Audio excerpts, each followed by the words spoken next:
नमस्कार दोस्तों, स्वागत है आप लोगों का हमारे चैनल मैथ्स मेकर में। ठीक है, जैसा कि आप लोगों को पता है, हम लोग एसएससी जीडी का प्रीवियस ईयर भी बोल सकते हैं या प्रैक्टिस सेट भी बोल सकते हैं, वो लेके स्टार्ट किए हैं बनाना। कहीं भी किसी प्रकार का कोई भी दिक्कत हो तो पूछ सकते हैं। अगर आप लोग रेलवे का भी कोई भी एग्जाम का तैयारी कर रहे हैं, आरपीएफ का या फिर एनटीपीसी का, एएलपी का, जेई का, सुबह के 6 बजे और शाम के 7 बजे भी मेरे साथ जुड़ सकते हैं। वो मिक्स प्रीवियस ईयर करवा रहे हैं सभी एग्जाम्स का। ठीक है, तो चलिए हम लोग आज के क्लास में एसएससी जीडी का करेंगे, दोपहर में करते हैं। अगर आप लोग अगर कोई अपने दोस्त सभी मित्रों के साथ नहीं इस शेयर किए इस वीडियो को, तो ज्यादा से ज्यादा शेयर करें। चलिए हम लोग पहला क्वेश्चन से स्टार्ट करते हैं। क्या है ये भी देखिए, 21 का ही पूछा गया प्रश्न। इधर इधर पिछले कुछ दिनों से हम जो 2021 का सभी क्वेश्चन को करवा रहे हैं। ठीक है, और उसमें रीजनिंग का जो करवाया था उसमें 2023 का भी क्वेश्चन था। क्या है पहला क्वेश्चन? एक संख्या और इसके 1/3 का अंतर 520 है। एक संख्या और इसका 1/3, मतलब इस संख्या का 1/3, तो संख्या का 1/3 मतलब इसका 1/3 का अंतर, इस दोनों का अंतर बोल रखा है क्वेश्चन में, वो कितना है? 520 है। क्या है पूछा है? बोला है 520 है। तो इस संख्या का 20% का मान पूछ रहा है, मतलब यहाँ से पहले x का मान निकालेंगे। ठीक है, 20% का मान पूछा है, पहले x का, जब इसको सॉल्व करेंगे तो हो जाएगा 3x माइनस x बराबर क्या हो जाएगा? 520 गुना 3। ये कैसे किए, ये भी चीज आप लोग को हम समझाते हैं, क्योंकि आप लोग क्लास 10th लेवल पे एग्जाम दीजिएगा, थोड़ा सा प्रॉब्लम हो सकता है। तो यहाँ पे लघुत्तम ले लिए 3, जब किए तो ये हो गया 3x माइनस एक्स बराबर 520। इसी चीज को हम कोना कोनी गुना किए तो इस प्रकार से लिख सकते हैं। अब तो कोई परेशानी नहीं है, अब डायरेक्ट हम लोग लिख सकते हैं इस प्रकार से। ठीक है, यही हम यहाँ पे लिखे थे। तो इसको सॉल्व करेंगे तो 3x में जब हमारा घट जाएगा कितना? 1x। ठीक है, तो अब हम इसको घटाएंगे तो क्या होगा? 3x में अगर 1x घटा देंगे तो क्या बन जाएगा? 2x बन जाएगा। उधर हमारा क्या है? उधर तो हमारा 520 गुना 3 है, ये है। अगर मन करे तो काट भी सकते हैं, यहाँ पे नहीं भी काटेगा तो कोई बड़ा इशू नहीं आएगा, आ जाएगा 260 गुना 3। क्या इसको गुना करे? नहीं, हमें बोला जो भी संख्या तो x था, संख्या तो आ गया इतना, मतलब ये जो हमारा आ गया वो संख्या आ गया। क्वेश्चन में बोला है जो भी संख्या है उसका हमें 20% ज्ञात करना है, मतलब इसका जो निकालना है 20%, मतलब 20/100 होता है 20%। जब काटेंगे तो 20 क्या हो जाएगा? देखिए इसे नहीं काटना, 2 जीरो से 2 जीरो खत्म, एक और जीरो हमारा यहाँ पे है, मतलब 3 दूना 6, मतलब 26 में 6 से गुना कर देंगे तो कितना हो जाएगा? ताकि 36 के 6 बाकी 3, 6 दूना 12, 3 15, 156। तो इसका जो आंसर आ जाएगा वो हमारा 156 आ जाएगा। तो उस संख्या का जो 20% आ गया वो हमारा कितना आ गया? 156 आ गया। ठीक है, ठीक है। तो चलिए अगला क्वेश्चन पे चलते हैं हम लोग, क्वेश्चन नंबर 2 की तरफ। दूसरा क्वेश्चन है कि 9 और 36 का तृतीय अनुपाती कितना है? किसका? 9 और 36 का तृतीय अनुपाती पूछा है। तो कैसे निकलता है तृतीय अनुपाती, वो भी आप लोग को समझाएंगे। इसका बेसिक भी समझाएंगे कि कहाँ से आया है। अगर फॉर्मूला आप लोग भूल जाते हैं परीक्षा में तो किस प्रकार से बना सकते हैं, इसका फॉर्मूला और लिखा भी देंगे आप लोग को, हम निकाल भी देंगे कहाँ से ये बनेगा, क्या प्रोसेस का बेसिक है। और इसमें मध्य अनुपाती भी बहुत ज्यादा पूछा जा रहा है, जो कि आप लोग को सुबह के क्लास में रेलवे वाला में करवाए भी थे। मगर मध्य अनुपाती पूछ दे, ठीक है, मध्य अनुपाती पूछ दे तो आप लोग क्या कीजिएगा? मध्य अनुपाती निकालने के लिए अगर 2 को संख्या दिया हुआ है तो डायरेक्ट उसका कर दीजिए अंडर रूट, उस दोनों को गुना करके, ये मध्य अनुपाती। लेकिन अगर तृतीय अनुपाती पूछे, जो कि क्वेश्चन में पूछा भी गया है, क्या चीज? तृतीय अनुपाती। अब माने चतुर्था अनुपाती, वो सभी चीज आप लोग को हम बता चुके हैं, लेकिन अभी 2 ही चीज बताते हैं। माने तृतीय अनुपाती को हम मान लेते हैं कुछ भी बी, माने तृतीय अनुपाती निकालना है, या एक्स ही मान लेते हैं या फिर वाई मान लेते हैं, माने तृतीय अनुपाती निकालना है। तो तृतीय अनुपाती क्या निकालते हैं? दूसर संख्या का स्क्वायर में भाग कर देते हैं पहली संख्या से, ये तृतीय अनुपाती। इस क्वेश्चन में हमें ज्ञात क्या करना है? तृतीय अनुपाती ही ज्ञात करना है। तो क्या हो जाएगा तृतीय अनुपाती? बी स्क्वायर, बी तो हमारा क्या है? 36 है, क्या कर देंगे? 36 का स्क्वायर, मतलब 36 गुना 36 है। ठीक है, बी स्क्वायर बटा ए का मान कितना है? देख सकते हैं 9 है, तो 9, बस इसको काट देंगे, तृतीय अनुपाती निकल जाएगा 9 चौके 36 है, और 36 चौके कितना हो जाएगा? 144। तो इस क्वेश्चन में जो तृतीय अनुपाती निकालना था वो हम लोग निकाल लिए। कितना निकल गया तृतीय अनुपाती? तृतीय अनुपाती निकल गया 144 144, जो कि हमारा ऑप्शन सी में है।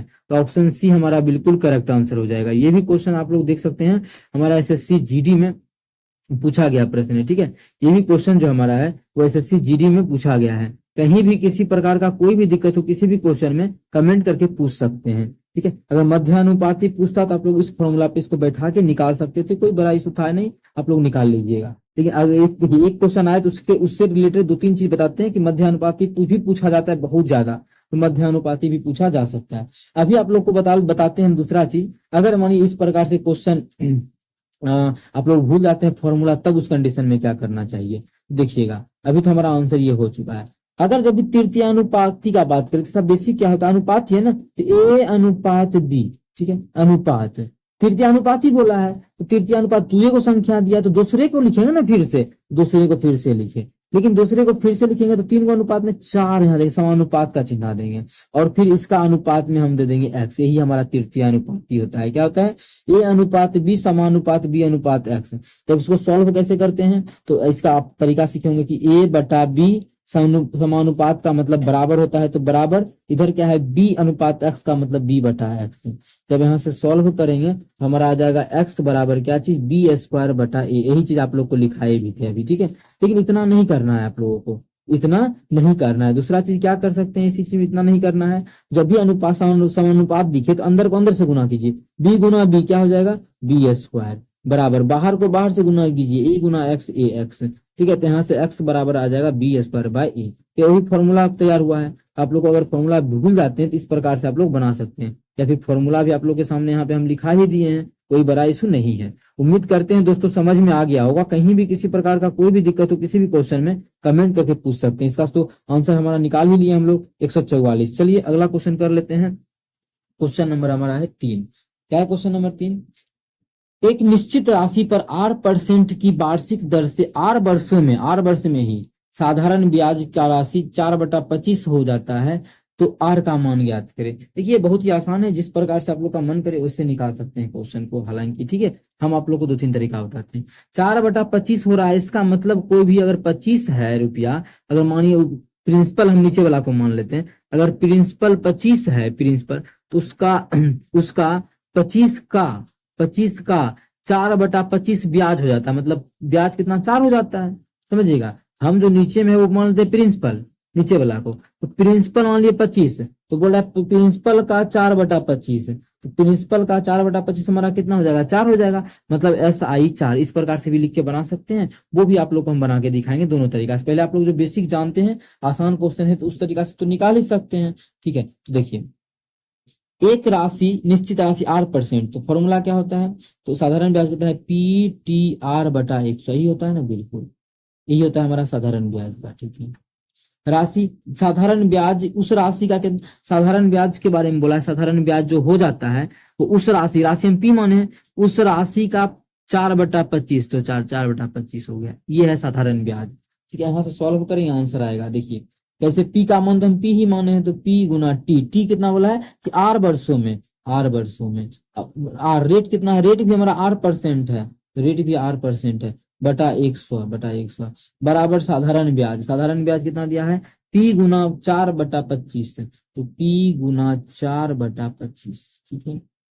यहाँ से कुछ कटेगा, आप लोग बोलिएगा बिल्कुल P से हमारा P कट जाएगा, 25 में 4 25 चौके 100, आर स्क्वायर इधर गुना करेंगे उधर आ जाएगा 4 चौके 16। इसका मतलब आर का जो मान आ जाएगा 16 का वर्गमूल 4%। तो आर का मान कितना आ गया, 4%। क्वेश्चन में पूछा था आर का मान ज्ञात करे, तो आर का जो मान आ गया वो 4 आ गया। कितना आ गया, 4 आ गया। इस प्रकार से भी आप लोग निकाल सकते हैं, कोई हानि परेशानी नहीं है, ठीक है। उतना अगर मानिए P नहीं माना है, कोई नंबर ही मानना है तो नंबर भी मान सकते हैं। क्या, नीचे वाला ही मान लीजिए। क्या बोला है, किसका, क्वेश्चन में बोला है दूसरा तरीका बता रहे हैं आप लोग को यहाँ पे, सेकंड मेथड, ठीक है। इसी क्वेश्चन का ये हमारा फर्स्ट मेथड था जो कि बेसिक पे था।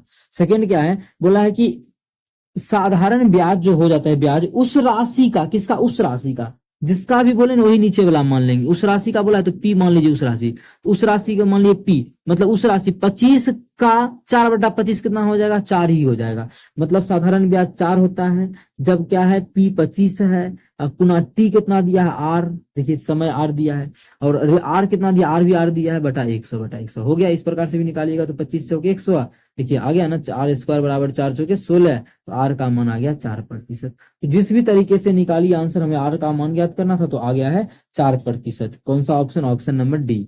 उम्मीद करते हैं दोस्तों समझ में आ गया होगा। ये भी क्वेश्चन हमारा SSC GD 2021 में पूछा गया प्रश्न है। उम्मीद करते हैं दोस्तों समझ में आ गया होगा। कहीं भी किसी प्रकार का कोई भी दिक्कत हो किसी भी क्वेश्चन में कमेंट करके पूछ सकते हैं। चलिए अगला क्वेश्चन चेक कर लेते हैं, क्वेश्चन नंबर 4। क्या है क्वेश्चन नंबर 4, एक व्यापारी किसी वस्तु को उसके अंकित मूल्य पर 20% की छूट देकर बेचने पर 20% का लाभ अर्जित करता है। यदि वस्तु का क्रय मूल्य 448 है तो अंकित मूल्य। देखिए क्वेश्चन जो भी है बहुत ही बेहतरीन लेवल का है, चाहे जीडी में क्यों ना पूछा हो, ठीक है, चाहे जीडी में क्यों ना पूछा हो, क्वेश्चन बहुत ही तगड़ा लेवल का है ये सभी क्वेश्चन। ये क्वेश्चन आप लोग अगर किरण का बुक उठा के प्रीवियस ईयर बनाते हैं तो वहां पे आप लोग को बहुत ही ऐसा क्वेश्चन बहुत मिलेगा जो कि एसएससी सीएचएसएल में भी पूछा जा रहा है। ठीक है, तो आप लोग को हम दो तीन पहले बेसिक्स, बेसिक का मतलब ये नहीं कि एक्स वाई मान के, ट्रिक ही दो तरह का है यहाँ पे। पहले एक है कि अगर मानिए यहाँ पे अंकित मूल्य दिया हुआ, अंकित मूल्य और अंकित क्रय मूल्य दिया हुआ है, और अंकित मूल्य के बारे में बोला है, मतलब यही दोनों दिया है। क्या चीज दिया है? सीपी और एसपी का, सीपी और एमपी का बात बोला है। इसके अलावा एसपी का कहानी है ही नहीं इसमें। अगर एसपी का कहानी अगर नहीं हो, क्या किसका कहानी, अगर एसपी का कहानी नहीं हो इस एसपी का, तो क्या करेंगे उस कंडीशन में देखिए। ठीक है, उस कंडीशन में और ट्रिक आसान तरीके से निकाल सकते हैं। वो कैसे? तो अपने मन से 100 लिखिए, इसका भी 100 लिख दिए, इसका भी 100 लिख दिए। बोला क्या है? अंकित मूल्य पर छूट कितना दे रहे हैं? तो अंकित मूल्य पर जो छूट दे रहे हैं वो 20% का छूट दे रहे हैं, और लाभ कितना ले रहे हैं? वो 20% का लाभ भी ले रहे हैं। छूट भी 20% का दे रहे हैं और लाभ भी 20% का ले रहे हैं। तो कैसे होगा? अच्छा पहले ये समझिए तरीका, इस दोनों में बड़ा कौन सा होगा? इस दोनों में बड़ा कौन सा होगा? एमपी बड़ा होगा, तभी तो लाभ होगा। एमपी बड़ा होगा, कुछ उस पर छूट देंगे तो क्रय मूल्य कम में बेचेंगे, जितना भी लिखा हो उसे कम में बेचेंगे। इसका मतलब याद रखिएगा आप लोग, इसमें क्या करते हैं तरीका, प्रॉफिट को जोड़ देते हैं और इसमें घटा देते हैं किसको?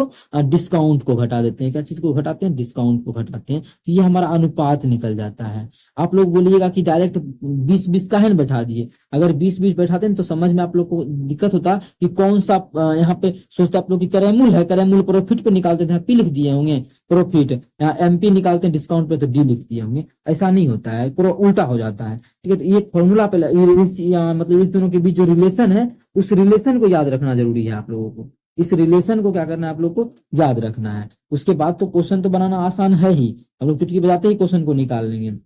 अब देखिए 100 डिस्काउंट भी 20 दिया है, और ये अनुपात 100 प्रॉफिट भी 20 दिया है। कितना है? प्रॉफिट भी जो हमारा है वो 20 ही है। तो इसको सॉल्व करेंगे तो आ जाएगा ये हमारा 120 अनुपात, ये हमारा हो जाएगा 80। 120 नहीं, उल्टा लिख दिए। ठीक है, तो ये हमारा आ जाएगा 80। कितना? 80, और अनुपात ये हमारा जो हो जाएगा वो 120 हो जाएगा। कटेगा तो काट देंगे, जब कट ही रहा है 40 दूना 80 और 40 दिया 120 तो काटेंगे क्यों नहीं। मतलब इसका जो अनुपात आ गया 2:3 आ गया। किसका? 2:3 आ गया। किसका अनुपात? क्रय मूल्य का और अंकित मूल्य का। क्वेश्चन में जो दिया है वो क्रय मूल्य दिया है 448, क्रय मूल्य कितना दिया है यहाँ देख सकते हैं, क्रय मूल्य जो है वो 448 है, और क्रय मूल्य का अनुपात हम लोग का कितना आया है? देखिए 2 अनुपात। इसका मतलब बोल सकते हैं कि 2 अनुपात का मान आ गया है 448, 2 अनुपात का मान। इसका मतलब काटेंगे तो 1 अनुपात का मान कितना आ गया? 1 अनुपात का मान आ गया 224। क्वेश्चन में पूछा था अंकित मूल्य, अंकित मूल्य कितना अनुपात में है? 3 अनुपात में है। तो 1 अनुपात का मान 424, तो 3 अनुपात का मान क्या होगा? 3 में 4 224 से गुना कर देंगे, 424 नहीं 224 तो जाएगा 24 दिया 72, 672। मतलब अंकित मूल्य जो है वो हमारा 272 है होगा, जो कि हमारा पहला ही ऑप्शन में, तो पहला ऑप्शन हमारा बिल्कुल करेक्ट आंसर हो जाएगा। बस उसके लिए आप लोग को क्या कहें, इस दोनों के बीच जो रिलेशन होता है, ये जो रिलेशन आप लोग के लिए हम बना के तैयार किए हैं, इस चीज को आप लोगों को याद रख लेना है। ये रिलेशन को बहुत ही बेहतरीन है और भी आई है, बहुत बार एग्जाम में ये दोहराया गया है। ठीक है, आप लोग इसको जीडी में भी पूछा गया है, देखिए जबकि क्वेश्चन अच्छा लेवल का है। ठीक है, जीडी में तो उतना नहीं पूछा जाता है हाई लेवल का, लेकिन ये क्वेश्चन आया हुआ है जीडी में। तो ये चीज याद रखिएगा कि क्रय मूल्य और अंकित मूल्य का जो रेशियो होता है वो हमारा होता है 100 माइनस डिस्काउंट अनुपात 100 प्लस प्रॉफिट। ठीक है, इस प्रकार से। इसका और भी तरीका है, जगह तो यहाँ पे स्पेस हम बना लिए हैं, लेकिन दूसरा तरीका बताएंगे तो काफी लंबा टाइम लग जाएगा। आप लोग सुबह का क्लास जरूर अटेंड किया कीजिए, सुबह और शाम का रेलवे का जो बताते हैं उसमें, उससे भी आपको ये सभी चीज क्लियर होगा। यहाँ पे हम दूसरा तरीका अब नहीं बताएंगे, अगर टाइम आप लोग को अगर देखिएगा नहीं बनेगा तो बताइएगा, हम दूसरा तरीका बता देंगे। चलिए अगला क्वेश्चन की तरफ, क्वेश्चन नंबर 5 हमारा है। क्या है क्वेश्चन नंबर 5? 1 मिनट, इसको हम हटा देते हैं यहाँ से। एक किसी का प्रोजेक्ट को 10 दिनों में पूरा कर सकता है। ये जो है किसी भी प्रोजेक्ट को बोल रहा है कि 10 दिनों में पूरा कर सकता है। ए किसी प्रोजेक्ट को 10 दिनों में पूरा कर सकता है। आगे बी उसी प्रोजेक्ट को 15 दिनों में पूरा कर सकता है। बी को अगर मिला रख देते हैं तो बी इसी प्रोजेक्ट को 15 दिन में पूरा कर देता है। आगे आगे बोला है यदि ए और बी एक साथ मिलकर प्रोजेक्ट पर काम करना शुरू करते हैं और प्रोजेक्ट और बी के बारे में आगे बोला है काम शुरू कर दिया दोनों मिलकर और बी प्रोजेक्ट पूरा होने के 5 दिन पहले प्रोजेक्ट छोड़ देता है तो प्रोजेक्ट कितने दिन में कंप्लीट होगा। 5 दिन पहले छोड़ दिया काम कौन बी तो प्रोजेक्ट कितना दिन में समाप्त होगा। 5 दिन पहले ये छोड़ दिया है 5 दिन पहले छोड़ दिया है तो किस प्रकार से बनेगा। इस प्रकार का जब भी क्वेश्चन आ जाए छोड़ने वाला तो कैसे आप लोग को आसान तरीका बनाना है। देखिए सबसे पहले क्या करेंगे टोटल काम निकालेंगे एलसीएम मेथड से जो कि आप लोग को ऐसा 1000 क्वेश्चन कराए एलसीएम मेथड से। क्या करेंगे इस दोनों का एलसीएम लेंगे कितना आ जाएगा 30 आ गया। बोला है कि ए के बारे में कि ए जो है 10 दिन में जो है सब काम कर देता है। सब काम तो हम लोग मान लिए 30 यूनिट मान लिए 30 यूनिट काम ठीक है कितना मान लिए 30 यूनिट मान लिए सब पूरा जो टोटल काम है वो हम लोग 30 यूनिट मान लिए। इसका मतलब 10 दिन में सब काम करता है मतलब 30 काम करता है तो 10 दिन में 30 काम करता है तो एक दिन में कितना काम करेगा एक दिन में 3 यूनिट करेगा। सेम उसी तरह से 15 दिन में कर लेता है ये 30 यूनिट काम तो यहाँ से जब काट के देखेंगे तो एक दिन में कितना काम करेगा 15 दूना 30 2 यूनिट। एक दिन में कितना काम कर लेगा ये तो हमारा जो कर लेगा एक दिन में 2 यूनिट काम कर लेगा। इस चीज को आप लोग को ध्यान रखना है। इसका आ गया एक दिन का काम 3 और इसका आ गया एक दिन का काम 2 यूनिट दोनों का हमारा यहाँ पे आके तैयार है दोनों का काम ठीक है। उम्मीद करते हैं दोस्तों समझ में आ गया होगा। कहीं भी किसी प्रकार का कोई भी दिक्कत हो किसी भी क्वेश्चन में कमेंट करके पूछ सकते हैं। अब क्या किया जाए आगे हम आप लोगों को इस क्वेश्चन में क्या करेंगे वो देखिएगा। इसको हम थोड़ा सा रंग बिरंगा कर देते हैं। अब देखिए आगे ठीक है ये तो हमारा आ चुका है। अब जो भी बोला है कि जो भी पहले काम छोड़ रहा है कौन बी प्रोजेक्ट पूरा होने के 5 दिन पहले छोड़ देता है। हमें तो निकालना है कि टोटल कितना दिन तक चला। इसका मतलब अगर थोड़ा सा अगर समझाना चाहे आप लोगों को मानिए ये हमारा टोटल काम है तो यहाँ से यहाँ तक टोटल दिन है।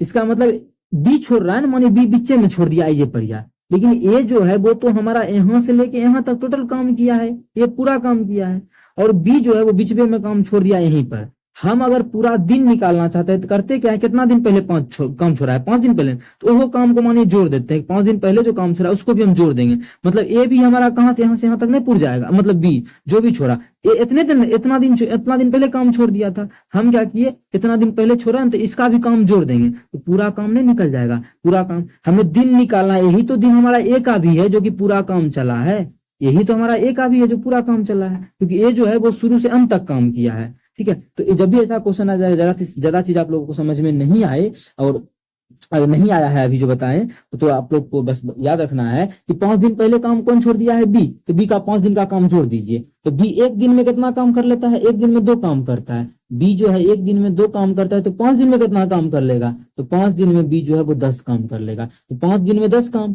अगर हम चाहते हैं कि अगर काम नहीं छोड़ता तो 10 काम और कर लेता तो मतलब 40 काम कर लेता। 5 दिन पहले छोड़ दिया था ना अगर नहीं छोड़ता तो टोटल कितना काम हो जाता 40 काम हो जाता ठीक है। अब 40 काम। अब क्वेश्चन में बोला है कि टोटल काम कितना दिन तक चला बी तो डेली किया है और उसमें हम एक को भी अभी जोड़ दिए हैं तो टोटल एक दिन में दोनों मिलकर कितना काम कर सकता है 5 यूनिट काम तो 5 यूनिट काम तो 5 से भाग कर दीजिए तो 5 से भाग करेंगे तो 8 × 40 कट के कितना 8 आ गया मतलब वह काम जो हमारा है 8 दिन तक चला है कितना 8 दिन चला है जिसमें कि 5 दिन पहले जो है काम छोड़ दिया है कौन बी। इस प्रकार से आप लोग चाहें तो चेक कर सकते हैं। अगर किसी भी विद्यार्थी को उसी प्रकार का आपको डाउट है तो यहाँ पे हम चेक करवाते हैं इसी क्वेश्चन को। देखिएगा इस डाउट का क्या बात है आप लोग को ध्यान में रखना है।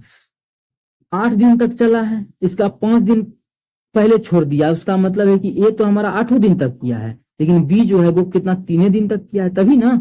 अब इसको देख लीजिए टोटल पूरता है कि नहीं कितना काम टोटल है 30 काम में पूरना चाहिए तो ए जो है एक दिन में 3 काम करता है तो 8 दिन में कितना काम कर लेगा 8 × 24 काम। अब बी जो है एक दिन में कितना काम कर लेता है बी जो है एक दिन में 2 काम करता है 3 दिन में कितना काम कर लेगा 3 दूना 6 काम टोटल कितना काम हो गया 30 काम नहीं हो गया क्योंकि 30 काम ही तो करवाना था। आप लोग बोले ये 10 काम कहाँ गया अरे हम शुरू में यही तो समझाए ये तो पहले काम छोड़ दिया है। जब पहले काम छोड़ दिया है तो इसका हम यूज करेंगे सिर्फ और सिर्फ दिन निकालने में। इसका कोई थोड़ा सा यूज है सिर्फ दिन निकालने में इसका यूज करके इसको फेंक देंगे ठीक है। यही जो 10 लिए हम सिर्फ और सिर्फ दिन निकालने के लिए लिए हैं कि यहाँ से यहाँ तक में ए और ये तो पूरा दिन रहा है पूरा ये पूरा रहा है यहाँ से यहाँ तक बी यहीं तक रहा है। अगर हम ये जोड़ देते हैं हमारा यहाँ से यहाँ तक का दिन तो पता चल जाएगा हमें दिन ही तो निकालना है इसीलिए हम जोड़ दिए। जब भी बोले कि पहले काम छोड़ दे उसका काम जोड़ लीजिए और एक दिन के काम से भाग कीजिए दोनों मिला के आंसर आ जाएगा। उतना ज्यादा दिमाग अब नहीं लगाना है ठीक है समझा दिए। चलिए आगे हमारा क्वेश्चन है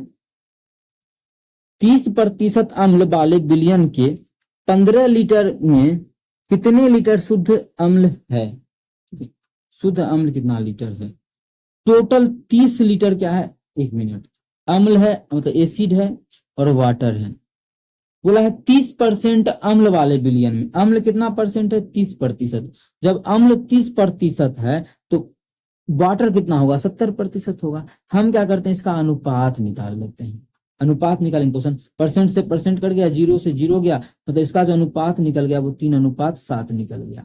अच्छा, अनुपात में इसका योगफल कितना है? 7:3:10। अनुपात में दोनों मिला के जो है वो 10 अनुपात में है, और एक्चुअल में बोला है वो कितना है? 15 लीटर है। मतलब हम लोग को तो जोड़े तो 10 लीटर माने पूरा, या 10 अनुपात पूरा, और एक्चुअल में तो कितना है? 15 है। मतलब एक अनुपात का मान अगर निकालना चाहेंगे तो कितना हो जाएगा? इसको काट देंगे तो 1.5। एक अनुपात का मान 1.5। क्वेश्चन में पूछा था कितने लीटर शुद्ध अम्ल है। शुद्ध अम्ल तो कितना है? एसिड, एसिड तो 3 अनुपात में है। शुद्ध एसिड, एसिड 3 अनुपात में है। एक अनुपात का मान 1.5, तो 3 अनुपात का मान क्या हो जाएगा? 3 गुना 1.5। ठीक है, जब गुना करेंगे तो 15 दिया 45, 4.5, तो हमारा जो मान आ जाएगा वो आ जाएगा 4.5। कितना आ जाएगा? 4.5। इसमें जो अम्ल का मात्रा होगा वो 4.5 लीटर होगा, जो कि हमारा क्या है? ऑप्शन नंबर सी है। तो ऑप्शन सी हमारा बिल्कुल करेक्ट होगा। ये भी देख सकते हैं आप लोग, एसएससी जीडी 2021 में पूछा गया प्रश्न है। क्या? एसएससी जीडी 2021 में पूछा गया प्रश्न है। उम्मीद करते हैं दोस्तों समझ में आ गया होगा। कहीं भी किसी प्रकार का कोई भी दिक्कत हो किसी भी क्वेश्चन में, कमेंट करके पूछ सकते हैं। ये आपका अपना चैनल है मैथ्स मेकर। चलिए अगला क्वेश्चन कर लेते हैं, क्वेश्चन नंबर 7। देखिएगा क्वेश्चन नंबर हमारा 7 क्या है। एक व्यक्ति 1800 मीटर लंबी गली को 5 मिनट में पार करता है, तो उसका चाल ज्ञात करना है किलोमीटर में। तो चाल बराबर, सबसे अच्छा फॉर्मूला क्या होता है चाल बराबर? तो चाल बराबर होता है दूरी बटा समय। क्या होता है? दूरी बटा समय। कितना दूरी है? तो बोला है 1800 मीटर को, 1800 मीटर को, क्या चीज? 1800 मीटर को कितना समय में पार कर रहा है? 5 मिनट में। 5 मिनट में पार कर रहा है। 5 मिनट का मतलब कितना सेकंड? तो 60 से गुना करेंगे तो 5 गुना 60, मतलब आ जाएगा 5। इतना सेकंड आ गया। ये आ गया हमारा मीटर, और ये हो गया सेकंड, मीटर पर सेकंड में आ गया। तो इसको काटा पीटी करेंगे तो 1 0 से 1 0 गया। ठीक है, 3 से 6 से काटेंगे, 6 3 18, 30 आ गया। 5 से काटेंगे, 5 से 30, कितना आ गया? 6 मीटर प्रति सेकेंड आ गया। क्या आ गया? 6 मीटर प्रति सेकेंड आ गया। लेकिन हमें जो ज्ञात करना है वो किलोमीटर प्रति घंटा में ज्ञात करना है। किस चीज में निकालना है? हमें जो, अबे यार, हमें जो निकालना है वो किलोमीटर प्रति घंटा में निकालना है। हमें जो निकालना है वो किलोमीटर प्रति घंटा में निकालना है। तो किलोमीटर प्रति घंटा में बदलने के लिए हमें गुना कर देंगे 18/5 से। ये हमारा किलोमीटर प्रति घंटा में होता है। तो जब इसको करेंगे तो इसको काटेंगे तो 5 का 5, 5 तिया ही 15, 0.5 के 30, और 36 6 के कितना हो जाएगा? इसको गुना करेंगे, 6 के 36 के 6, बाकी 3, 6 3 18, 3 21, यहाँ दशमलव, मतलब इसका जो आ गया है किलोमीटर प्रति घंटा में स्पीड, वो 21.6 किलोमीटर पर घंटा, जो कि ऑप्शन सी में है। तो ऑप्शन सी हमारा बिल्कुल करेक्ट आंसर हो जाएगा। कौन सा ऑप्शन? Option C. उम्मीद करते हैं दोस्तों समझ में आ गया होगा। कहीं भी किसी प्रकार का कोई भी दिक्कत हो किसी भी क्वेश्चन में, कमेंट करके पूछ सकते हैं। ये भी देखिए एसएससी जीडी 2021 में पूछा गया प्रश्न है। अच्छा लगता है, अगर समझ में आता है तो अपने सभी दोस्तों के साथ इस वीडियो को ज्यादा से ज्यादा शेयर करें। अगला क्वेश्चन हमारा देखिए, क्वेश्चन नंबर क्या है? क्वेश्चन नंबर 8 है। क्या है? एक नाव स्थिर जल में 15 किलोमीटर प्रति घंटे की चाल से चल रही है। धारा की चाल में 10 किलोमीटर प्रति घंटा, धारा की चाल भी दिया है। स्थिर जल में कितना दिया है? 15 किलोमीटर प्रति घंटा, उतना लिखना तो नहीं है। और धारा का चाल दिया है, करंट का चाल जो चाल दिया है वो 3 किलोमीटर प्रति घंटा दिया है, 3 किलोमीटर प्रति घंटा। पूछा है नाव को विपरीत धारा की विपरीत दिशा में 6 किलोमीटर की दूरी तय करने में कितना समय लगेगा। तो समय निकालना है, समय बराबर होता है दूरी, दूरी बटा चाल। दूरी 6 है बटा चाल क्या ले, क्या धारा के विपरीत का मतलब हुआ अगर एगो इधर जा रहा है, मानिए हम ये अगर हम इधर तैर के जा रहे हैं तो धारा जो है वो हमको इधर धकेल रहा है। इसका मतलब चाल मेरा क्या हो जाएगा? घट जाएगा। जैसे हवा में ही देखिए, अगर आप इधर घर जा रहे हैं और हवा जो है इधर उल्टा बह रहा है तो आपको जाने नहीं देगा, टाइम लगता है जाने में, स्पीड घट जाता है। उसमें स्पीड जो रिलेटिव स्पीड होगा वो 12 किलोमीटर प्रति घंटा होगा। ठीक है, घट जाएगा, 15 में 3 गया 12, तो इसमें क्या हो जाएगा? समय बराबर हो जाएगा दूरी बटा चाल। चाल हमारा है 12, जब काटेंगे तो आ जाएगा 1/2 घंटा। 1/2 घंटा आंसर मिनट में दिया है तो 60 से गुना करेंगे तो मिनट मिनट बन जाएगा। जब काटेंगे तो आ जाएगा 30 मिनट। मतलब 6 मिनट का जो दूरी कितना बोला है, 6 किलोमीटर का दूरी तय करने में उसको कितना लगेगा, 30 मिनट का समय लगेगा, जो कि ऑप्शन ए में है। तो ऑप्शन ए हमारा बिल्कुल करेक्ट आंसर हो जाएगा। कौन सा ऑप्शन, ऑप्शन ए। उम्मीद करते हैं दोस्तों समझ में आ गया होगा। कहीं भी किसी प्रकार का कोई भी दिक्कत हो किसी भी क्वेश्चन में कमेंट करके पूछ सकते हैं। अगला क्वेश्चन हमारा है क्वेश्चन नंबर 9। क्या है, प्रथम 5 प्राकृत संख्याओं की, और हाँ अच्छा लगता है तो अपने सभी दोस्तों के साथ इस वीडियो को ज़्यादा से ज़्यादा शेयर करें। अगर आप लोग हमारे चैनल पे नए हैं तो चैनल को सब्सक्राइब भी कर लें। ठीक है, एसएससी जीडी और रेलवे का प्रीवियस ईयर आप लोग को हम करवा रहे हैं। ठीक है, प्रथम ये हमारा एसएससी जीडी का है, सुबह में और शाम में। ये देखिए 2022 का क्वेश्चन हमारा आ चुका है। ठीक है, क्या है, प्रथम 5 प्राकृत संख्याओं के घनों का औसत। ठीक है, तो हमारा क्या है, प्रथम 5 प्राकृत संख्याओं के घनों का औसत और प्रथम 5 प्राकृत संख्याओं के वर्ग संख्याओं के वर्ग के औसत के मध्य का अंतर ज्ञात करना। मध्य का अंतर ज्ञात करना है। तो देखिए हमें क्या क्या इसमें निकालना है। पहला क्या बोला है, प्रथम 5 प्राकृत संख्या के घन का औसत। ठीक है, तो घन प्रथम 5 मतलब 1 का क्यूब प्लस 2 का क्यूब प्लस इसी प्रकार से बढ़ते बढ़ते बोला है 5 तक का क्यूब, इसका औसत निकालेंगे। औसत का मतलब क्या, 5 को संख्या है ना तो 5 से भाग कर देंगे तो ये औसत आ गया। लेकिन क्या इसका हम सबका क्यूब करेंगे, इसका फॉर्मूला होता है क्यूब को जोड़ने का। क्या चीज, तो ये देखिए क्यूब को अगर जोड़ना हो तो इसका फॉर्मूला होता है n×n+1/2 का होल स्क्वायर। n×n+2 का n×n+1/2 का होल स्क्वायर। डायरेक्ट याद रखना है, 5 तक है तो 5 और से 1 ज्यादा 6 उसका होल स्क्वायर बटा 2। तो इसको हम लिख सकते हैं क्या चीज, 5 तक है तो क्या हो जाएगा हमारा 5 गुना 6। ठीक है, अब बटा 2 इसका क्या हो जाएगा होल स्क्वायर। लेकिन हमारा औसत निकालना है तो नीचे में भी 5 है तो क्या कर देंगे बटा 5, में 1/5 तो 1 कर देते हैं भाग भी। ठीक है, इसको सॉल्व करेंगे तो यह कट जाएगा तो 3 हो जाएगा। इसका स्क्वायर करेंगे कितना हो जाएगा, 5×3=15, मतलब 5×3 का स्क्वायर करेंगे तो आ जाएगा 5×3 2 बार लिख देंगे, 5×3 को स्क्वायर कर रहे हैं। और हम जब 5 से भाग करेंगे तो ये हमारा 5 से 5 कट जाएगा, कितना आ जाएगा 5×3=15 नामा 135। इसका जो एवरेज आ गया वो हमारा कितना हो गया 135 आ गया। किसका, ये प्रथम 5 प्राकृत संख्याओं के घनों का औसत कितना आ गया 135। आगे इसी में बोला है कि प्रथम 5 संख्याओं के वर्ग का औसत क्या होगा, प्रथम 5 संख्या के वर्ग का औसत निकालते हैं। इसका मतलब ये बोलना चाह रहा है कि 1 का स्क्वायर वाला, 1 का स्क्वायर 2 का स्क्वायर इसी प्रकार से 5 गो संख्या है तो इसका स्क्वायर क्या होगा बटा एवरेज बोल रहा है तो एवरेज मतलब 5 गो संख्या है तो 5 से भाग करेंगे। इसका क्या तरीका है, इसके योगफल निकालने का, वर्ग अगर हो लगातार प्राकृत संख्या वर्ग उसका हो प्रथम लगातार प्राकृत संख्या के वर्गों का योग होता है n, फॉर्मूला देखिए n×n+1×2n+1/6 ये होता है।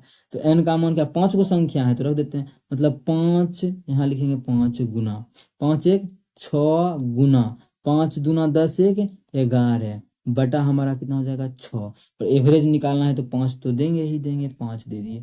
कुछ कटेगा देखिए, ये 5 से ये 5 6 से 6 तो इसका जो आ गया है वो हमारा कितना आ गया है 11 आ गया। ठीक है, इतना तो हमारा आ नहीं रहा है, मतलब इसमें हम कुछ कहीं ना कहीं कैलकुलेशन में गलती किए हैं। ठीक है, तो एक बार देख लेते हैं कैलकुलेशन में कहाँ मिस्टेक हुआ है। ये हमारा 11 है, ये तो लगता है ठीक है और कहीं। अच्छा यहाँ पे अगर देखिए इसको हम सॉल्व हो लगता है इसमें गलती काटे हैं, 5 से 5 काट दिए। ठीक है, कितना हो जाएगा 5×3=15 15×3=45, यहाँ पे हमारा 45 होगा। कितना होगा यहाँ पे 45 होगा। वाह वाह वाह, ये 45 होगा। अब हमें इसका अंतर निकालना है, क्वेश्चन बोला है इसका अंतर क्या हो जाएगा, 45 में से 11 घटा देंगे तो 34 आ जाएगा। ये हमें क्वेश्चन में बोला है ज्ञात करने के लिए, तो 34 हमारा आंसर हो जाएगा। कि काटने उठने में थोड़ा सा प्रॉब्लम हुआ था वो आप लोग उतना देख सकते हैं। कोई भी दिक्कत हो किसी भी क्वेश्चन में तो कमेंट करके पूछिए, थोड़ा सा हुआ था। चलिए आगे कर लेते हैं क्वेश्चन नंबर 10। क्या है क्वेश्चन नंबर 10, ये भी 2021 का क्वेश्चन है। इसका आंसर आप लोग कमेंट सेक्शन में कमेंट करके दे सकते हैं अगर आप लोग चाहें तो। छोड़ दें इसका सोल्यूशन हम कल करवाए थे ऐसा ही क्वेश्चन का। ठीक है, तो इसका आंसर आप लोग को कमेंट सेक्शन में कमेंट करना है, ये होमवर्क का है। कमेंट सेक्शन में इसका आंसर को कमेंट कर दीजिएगा। ठीक, जिस भी विद्यार्थी का आंसर बिल्कुल करेक्ट होगा उसका आंसर को हम पिन कर देंगे। ठीक है, अगर पिन करने के लिए भूल भी गए तो कोई उतना टेंशन नहीं लेना है, कोशिश करेंगे कि पिन कर दे उसका। ठीक है, चेक करके। तो चलिए इसका आंसर कीजिएगा। इसका सॉल्यूशन अगर किसी विद्यार्थी को देखना है तो कल का वीडियो जरूर देखिए, उसमें आप लोग को हम इसका सॉल्यूशन करवा देंगे। Thank you.